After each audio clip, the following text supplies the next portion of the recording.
So I'm sure some people, many people, might go into this expecting Drive 2, but it's certainly not that. When you make a film, especially one as sort of abstract as this, are you thinking about the audience, or are you making the film for yourself?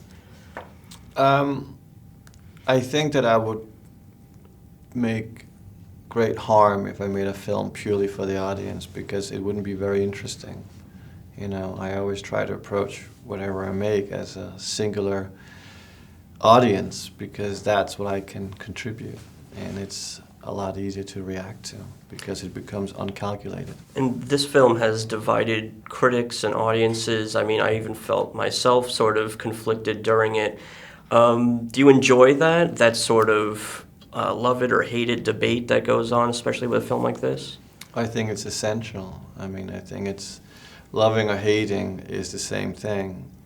Loving and hating it for the same reason is very interesting. It's like a full act of penetration, you know.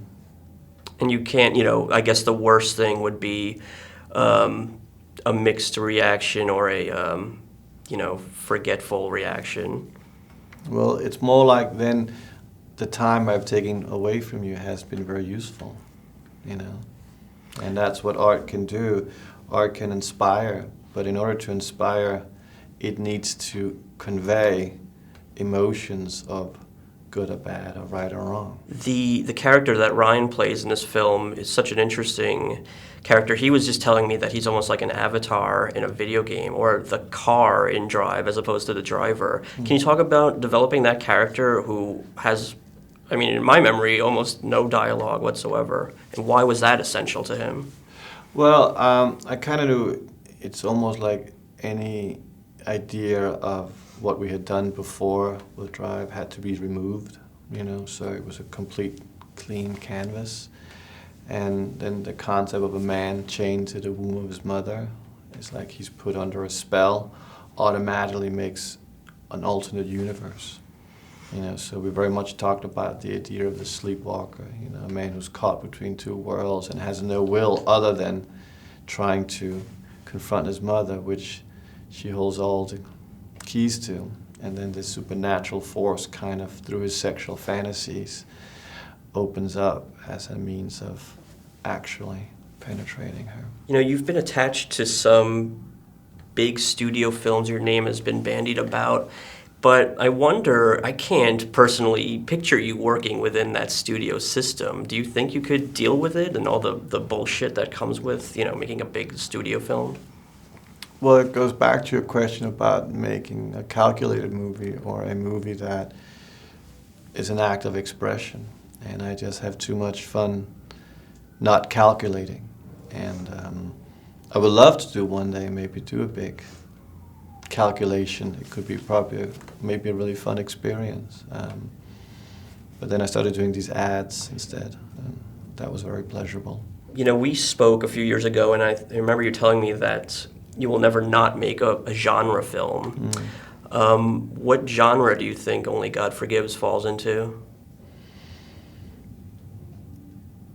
Fight, Western,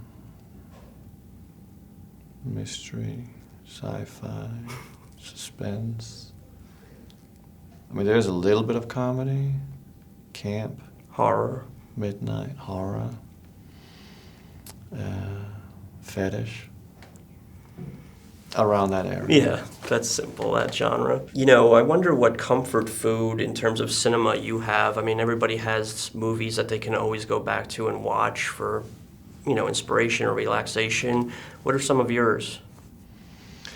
Well, I really like to watch very light-hearted romantic comedies. I am a huge fan of Friends, the really? television show. Yeah, you have over here, mm-hmm. Friends. And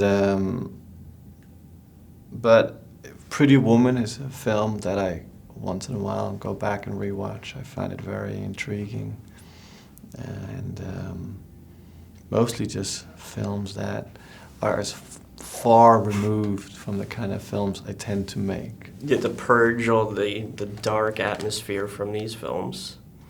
Yeah, it's more as like what you make doesn't necessarily mean that it's what interests you in your own entertainment. But then I have children, so we watch a lot of Miyazaki movies. That's probably my favorite thing, is Miyazaki's films.